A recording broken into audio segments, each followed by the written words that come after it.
Jadi ketika kita melaksanakan takbiratul ihram, nah ini keterangannya di mana? Dalam kitab Fathul Mu'in.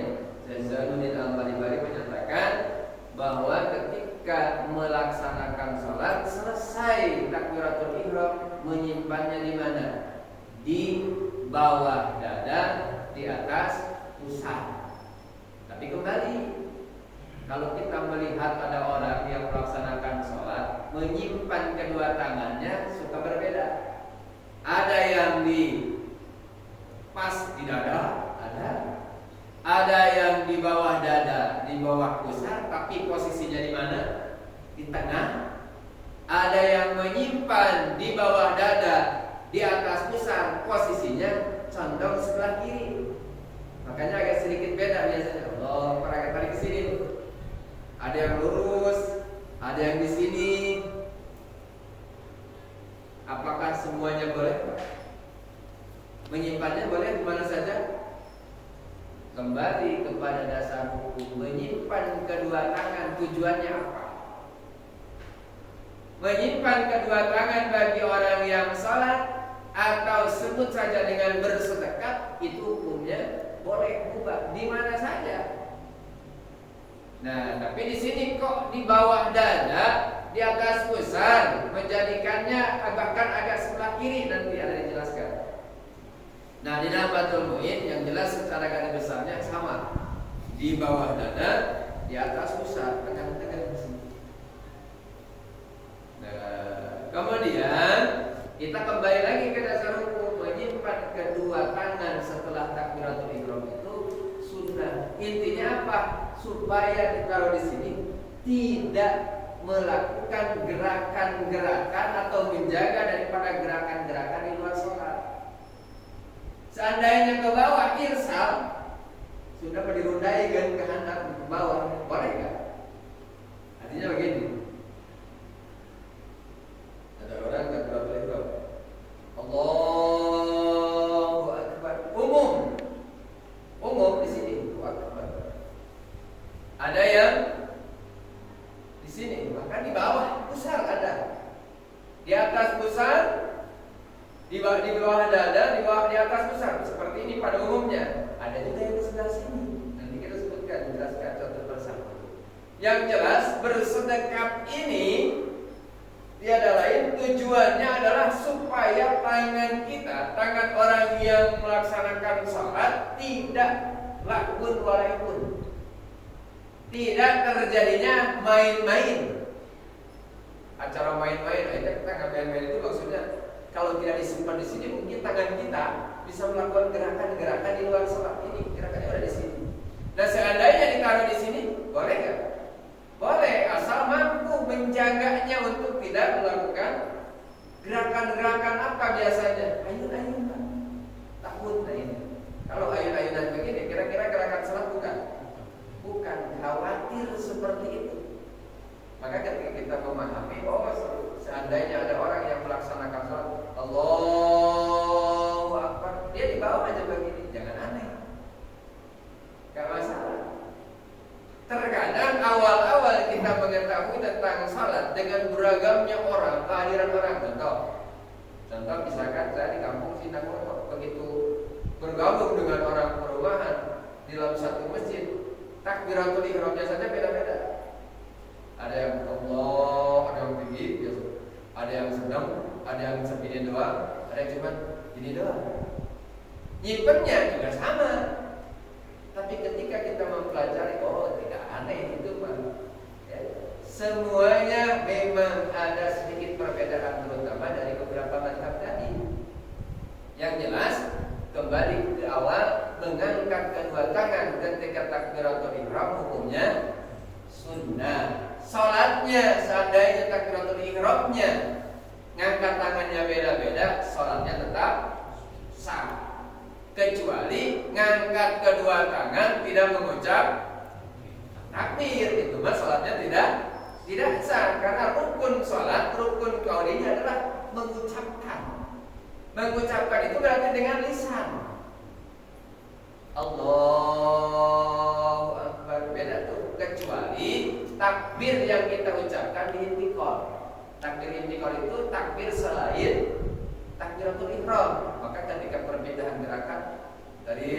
berdiri, Allahu Akbar, itu takbir tuh.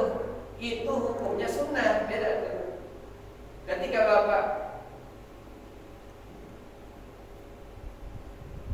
tidak mengucapkan, itu tetap sah. Karena kembali ke hukum sunnah. Tapi malas-malas amat kalau diam saja, kecuali ada masalah. Karena jamaah yang dimuliakan Allah, kita lanjut.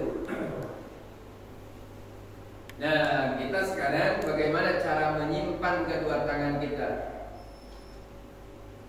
Kalaupun ada sedikit perbedaan, wajar. Ini perbedaan bukan baru, tapi dari dulu juga udah ada perbedaan. Kenapa? Karena siapapun termasuk Imam Madzhabul Arba'ah dengan berbagai penafsiran, kecuali memang ada hadis yang langsung menerangkannya. Kenapa mereka berbeda pendapat? Karena intinya mereka pun tidak melihat secara langsung salat Rasulullah Sallallahu Alaihi Wasallam dari berbagai referensi. Oh ini begini, oh ini. Ketika sudah ada hadisnya pun mereka masih menafsirkan hadis itu, terutama dari asbabul wurudnya, sebab-sebab datangnya hadis itu gimana.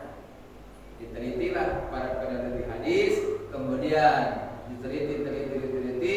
Kalau hadis itu memang sanadnya sikoh, terpercaya semua, lahirlah hadis sahih. Ketika hari ini orang terpercaya hanya satu melewati orang yang pernah mungkin dicap sebagai orang yang kurang sikoh, tidak terpercaya, maka disitulah akhirnya hadis itu derajatnya tidak sahih lagi. Bisa dhaif, bisa mau'ud, atau mungkin hasanah. Beda-beda makanya derajatnya. Nah kita lanjut. Summa yada'u al-yadaini ala ma fawqa surrati wa tahta sadri. Setelah kita mengangkat kedua tangan, summa yada'u, tapi berbeda referensinya. Kalau tadi keterangannya dari Fathul Mu'in, ini sengaja diambil dari berbagai kitab, ya, berbagai kitab sebagai referensi bagaimana ketika kita selesai takbiratul ihram menyimpan kedua tangannya. Summa, kemudian yadong, menyimpan si musalli al-yadaini, kedua tangannya, alama, di atas sesuatu, fawqa surrati, di atas surah pusar, wa tahta sadri, dan di bawah dada. Wa yad'u al-yumna, dan menyimpan si musalli al-yumna, tangan kanannya, ala yusra, di atas tangan kirinya, ikraman, halnya memuliakan. Jadi bukan tanpa hikmah. Ketika kita menyimpan tangan kanan di atas tangan kiri, apa hikmahnya? Nah, memuliakan, ikraman lil yumna, memuliakan tangan kanan. Memangnya pernah terjadi dulu menyimpannya ada yang tangan kiri? Ada. Sahabat juga. Siapa? Ibnu Mas'ud. Ibnu Mas'ud melaksanakan sholat, terlihat oleh Rasulullah.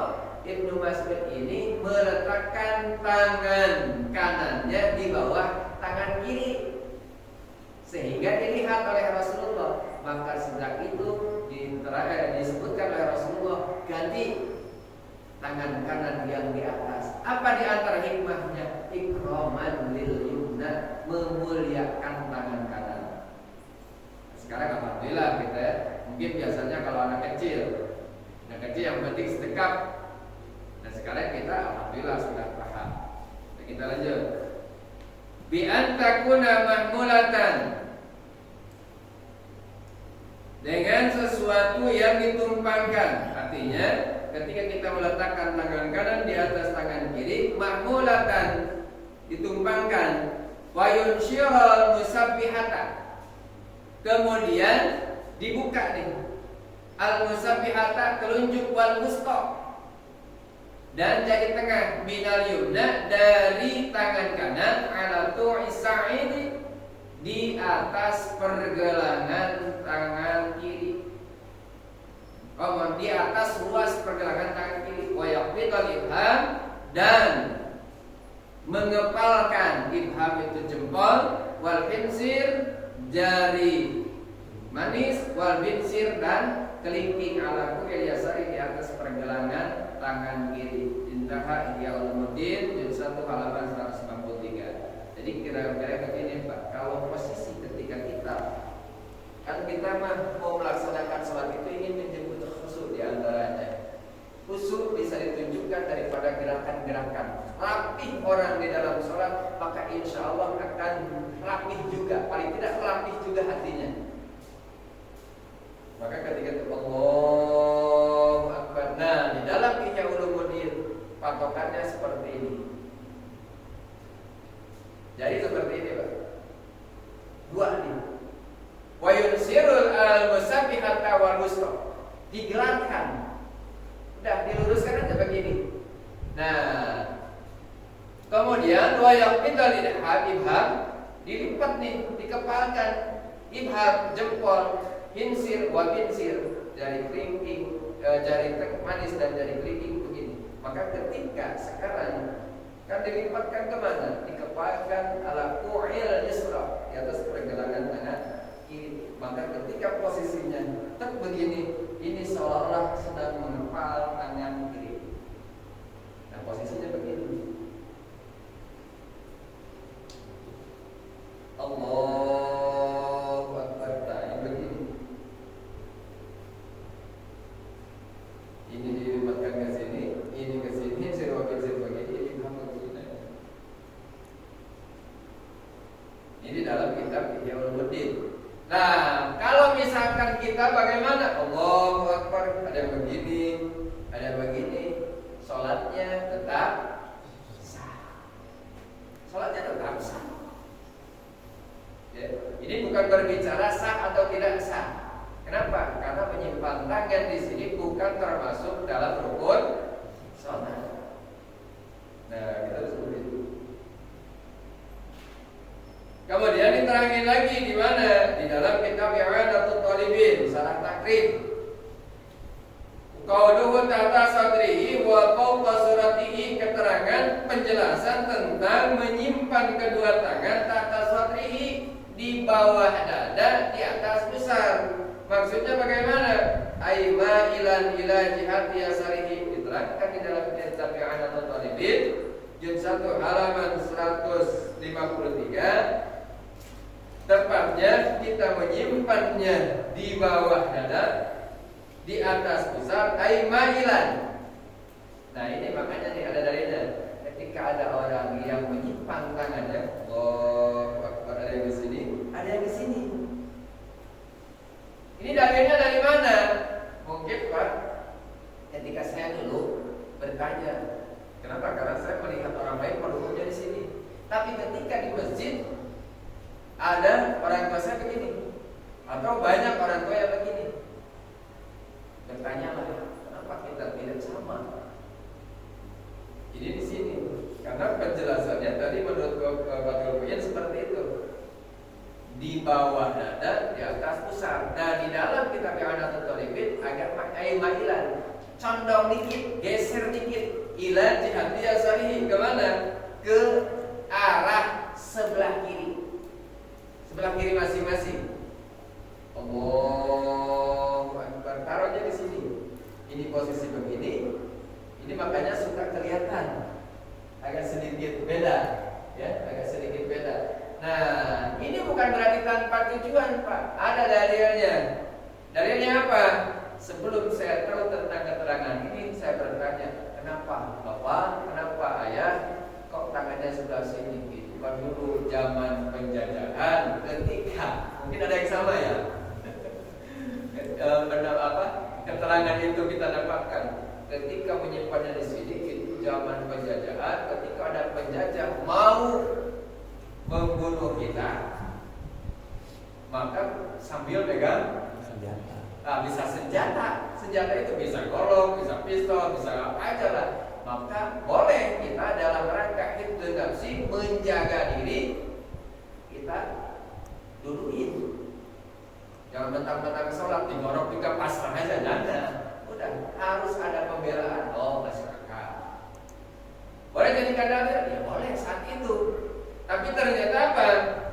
Di dalam yang ada Talibin disebutkan ay mailan ila jihati yasarihi li annal qalba fiha. Nah, ini mungkin berhubungan dengan dunia kedokteran berdasarkan penelitian. Kira-kira Pak, di rongga dada ini kan ada alat namanya yang sangat utama, organ yang sangat penting bagi kita. Ya. Di dalam dada ini ada apa Pak? Jantung, paru-paru sama hati. Kalau kita kan di bagian bawah ya, perut. Nah di sini ada jantung, ada paru-paru, ada hati. Nah berbicara jenisnya, ini jenisnya. Kan kita sekarang, saya sakit hati. Kita nggak tahu kadang-kadang hatinya di mana. Hati bagian sini. Nah ternyata di sini disebutkan kenapa arahnya agak belok condong sini. Di annal qalba fiha, karena sesungguhnya posisi hati ada di sebelah sini. Bukan di sini, tapi agak geser di sini. Di bagian dada agak sebelah kiri. Nah di sini. Tujuannya apa sih? Nah tujuannya tiada lain ketika kita berusaha semaksimal mungkin meminimalisir, karena segala sesuatu yang terucap, segala sesuatu yang kita lakukan semua berasal dari hati. Sebesar kepalan tangan orang itu di sini, maka kita berusaha bagian zahirnya, luarnya kita tutupin, walaupun hati sekalipun ditutup apa saja bisa menembus tanpa batas. Betul. Buktinya kita tutupin aja nih, tapi kan kita ikhtiar, berusaha. Hati itu kan bisa menembus apa saja, Pak. Mungkin Bapak yang sudah umroh begitu sholat Allahu Akbar ingat langsung di Mekah. Bapak ingat langsung di kampung sendiri. Bapak ingat langsung di pekerjaan, padahal tidak terlihat oleh mata, hanya tembus oleh pandangan hati kita. Nah, ini usaha. Usahanya apa? Menutupi bagian zahir, mudah-mudahan meminimalisir hati ini untuk melayang-layang pergi keluar daripada kita yang sedang sholat. Makanya maaf ketika kita sholat Allahu Akbar, diusahakan saja lisan mengucap, anggota badan diam, tapi hati masih banyak layangan kemana-mana. Boleh begitu? Ya itu urusan hati, bukan jalan gimana lagi. Gak bisa ditolak karena memang. Nah ini adalah merangkap usaha. Ay jihad, ay mahilan ila jihad yasarihi di annal qalba fiha. Dicondongkan ke sebelah kiri sedikit, karena sesungguhnya hati ada di sebelah bagian kiri. Nah, jadi ketika ada orang yang menyimpan kedua tangannya tek di sini, dalil yang lebih sahih, dalil yang lebih rajih, bukan karena lagi megang senjata perang, karena sekarang sudah tidak perang lagi. Ada yang salat 2-2 ada kan? Kenapa dipakai? Ternyata dalilnya ini dalam rangka menutupi lahiriah hati kita dari bagian luar. Walaupun sebenarnya hati itu bisa menembus tanpa batas. Nah ini usaha ikhtiari. Kemudian idza faragha minat takbiri wa yursiluha irsalan khafifan raqiqan wa yasta'nifu wad'al yumna 'ala simali ba'dal irsal. Kemudian jika selesai daripada takbir Allahu Akbar sambil mengangkat tangan, wa yursiluha irsalan khafifan, diturunin irsalan khafifan, pelan, sedang rafiqan tipis, wa yastanimu kemudian memulai wad'al yumna, meletakkan tangan kanan ala simani di atas tangan kiri ba'dal irsal, setelah diturunkan. Nah ini di mana keterangannya? Di dalam Bihar Ulumuddin di 1/143 juga. Jadi maksudnya begini, Allahu Akbar turun dulu. Jadi bukan dari atas Allah, tapi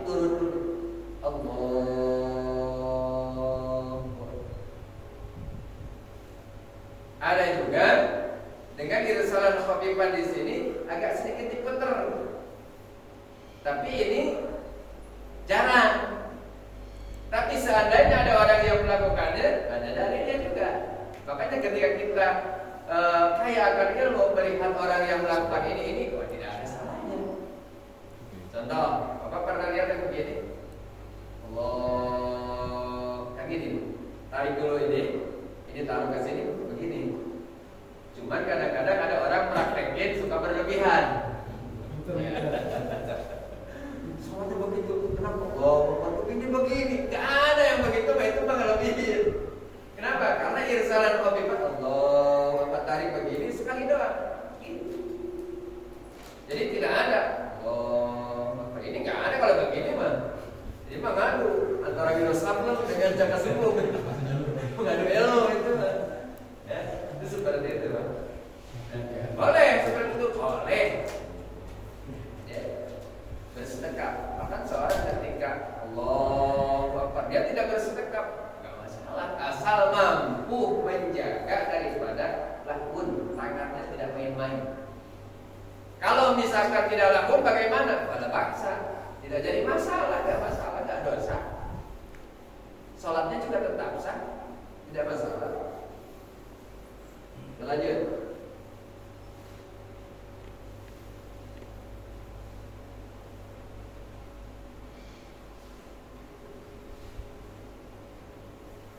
Kemudian qauluhu min irsalihima ay lima fi dzalika min ziyadatil harakati qala fi syahidil ud bal sarhal badawi bi karahatil irsali lakinnahu mahmulun ala man lam ya'malil abas. Nah, ini menguatkan keterangan daripada keterangan yang diambil dari Ihya Ulumuddin tadi, ya. Ketika gerakan Allahu Akbar ada begini, turun, kemudian ada yang begini, nah dikuatin di dalam kitab I'anatul Talibin, ya. Menurut Syekh Imam Baghawi di dalam kitab Syarah Raud bi karahatil irsali. Kenapa? Makruh menurut Imam Syekh Baghawi, makruh hukumnya ketika nurunin tangannya model begitu. Kenapa? Lakinnahu karena sesungguhnya mahmulun ala man lam ya'mal amas. Nah, jadi seolah-olah gimana? Ditumpanginnya jadi kayak apa ya? Kayak seperti main-main. Tapi kalau tidak ada tujuan untuk main-main, boleh? Boleh. Ya main-main, yang main-main, yang nyontohin jadinya. Tapi kalau memang bisa menimbulkan sesuatu akhirnya istihja, kalau sudah mengganggu dan menyepelekan gerakan tadi, dipermainkan gerakan tadi oleh orang yang tidak sholat, seolah-olah menyepelekan gerakan sholat tadi, maka di situ menurut Syekh Imam Baghawi makruh. Tapi kalau memang tidak ada tujuan sama sekali ke hal tersebut, nggak apa-apa. Ya, wala ba'sa. Man lam ya'malil abas, wala ba'sa. Maka ketika tidak ada unsur main-main, tidak masalah. Fa in arsalahuma wa lam ya'bas, wala ba'sa. Maka ketika sekarang irsal nih, beres. Allah, baik lagi. Ditaruh di sini seperti ini tadi. Kemudian tidak ada maksud apa-apa, boleh. Ada lagi, Allahu Akbar, tidak sedekap, ditaruhnya di bawah. Nah, ini keterangannya. Fa in arsalahuma, maka seandainya arsala menurunkan si musolli huma kepada kedua tangannya, walam ya'bas dan tidak ada unsur main-main, pada baksa, tidak jadi masalah. Ada orang yang rata-rata sedekap, Allahu Akbar, sedekap semua. Ini enggak, Allahu Akbar, dia macam ini. Nah, kalau di fa'in arsalahuma, maka seandainya menurunkan setelah takbir ini kedua tangan seperti ini, walam ya'bas, tidak ada unsur main-main, pada baksa, tidak jadi masalah. Jadi ketika kita sedikit demi sedikit paham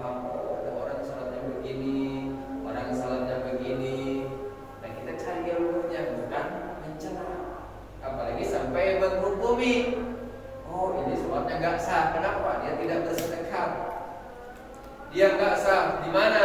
Dia sedekapnya di sini atau dia sedekapnya di sini.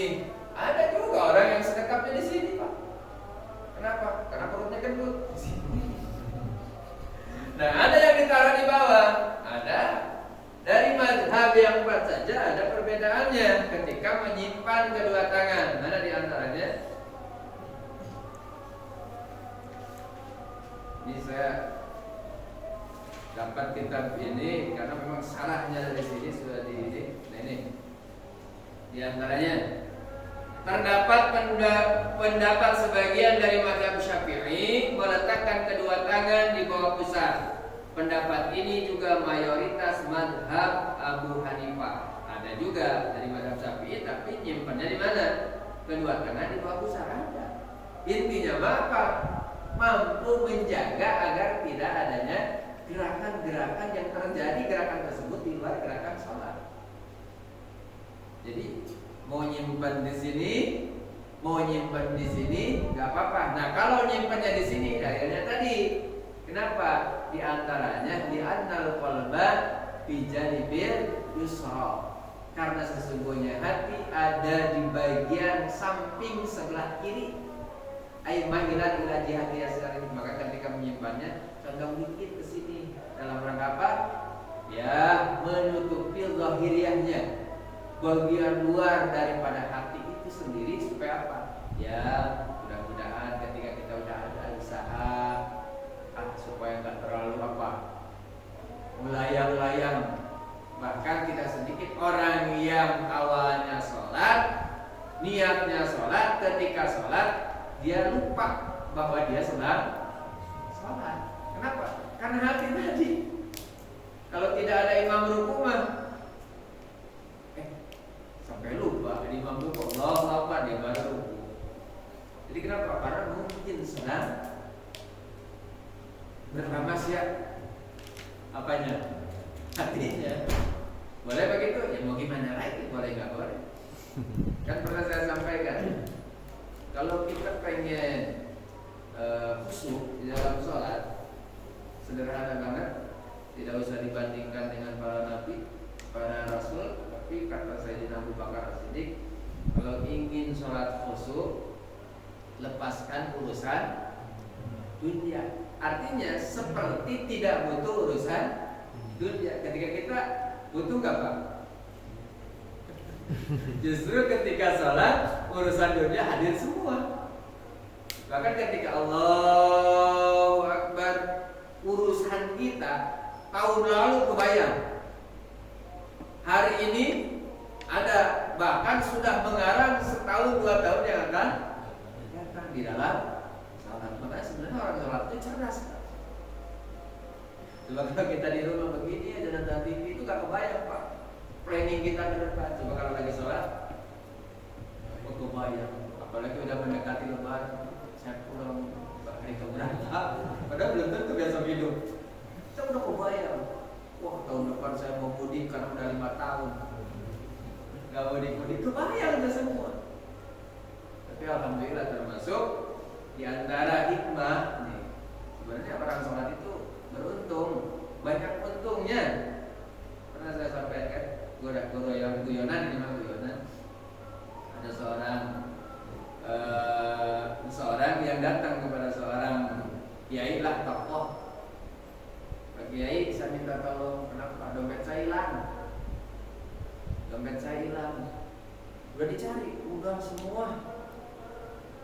Saya minta syariat Pak Kiai, minta air supaya hati saya tenang, supaya dompet saya kembali ketemu lagi. Kata Kiai, gak usah minta air lah. Kamu punya air gak? Punya, ya udah minum aja. Terus nggak dapat amalan apa? Gak ada amalan-amalan. Sekarang kamu pulang aja sholat. Pulang dari sini sholat mutlak sunat 2 rakaat. Ya udah. Nah dari situ udah. Itu aja. Iya, tadi juga sih udah saya. Ya sekarang pulang aja sana. Amal aja itu sholat sunat. Begitu. Allahu Akbar. Ingat-ingat dari mulai. Memang dari mana kan? Dari perjalanan tadi. Mampir dulu sholat sebelum sholat karena mungkin ini Pak ya ada yang pakai di dompet suka diisi-isi Ada isimnya kalau WC bisa apes gitu. Ditaruhlah di mana? Di atas. Dikit sebelum masuk WC di atas ditaruh sih. Begitu Allah, alhamdulillahirabbil alamin. Ingat, iya. Di atas pintu WC, di luarnya. Tapi untungnya sholatnya selesai ya. Begitu assalamualaikum, langsung dicek ada alhamdulillah. Datang lagi ke kiai. Assalamualaikum kiai, alhamdulillah. Kenapa? Alhamdulillah ada dompet. Hebat sih kamu. Terima kasih kiai amalannya. Emang saya kasih amalan apa? Saya kan dulu sholat doang. Emang kamu sholatnya gimana? Ya itu tadi. Allahu Akbar, langsung menerawang kan? Waduh papa diikuti terus dari setiap langkah. Ternyata alhamdulillah itu berkah daripada melaksanakan. Kalau nggak sholat kira-kira ketemu nggak? Nah untung juga itu. Coba kalau nggak sholat susah Pak. Makanya kalau segala sesuatu di dalam Islam, segala sesuatu di dalam Islam, pengen banyak rezeki di pagi hari sebelum berangkat sholat duha dulu kan, biasanya gitu kan. Punya hajat di malam hari sholat hajat. Pengen naik derajat di mata Allah, malamnya sholat hajat. Ada amalan yang langsung dikabul oleh Allah. Ya Allah, berikanlah rezeki kepada saya. Minta rezeki, sholat langsung dikabul. Tapi di kampung, sholat apa kira-kira? Ada Pak, sholat belum bubar aja sudah dikasih rezeki sama Allah. Sholat jenazah.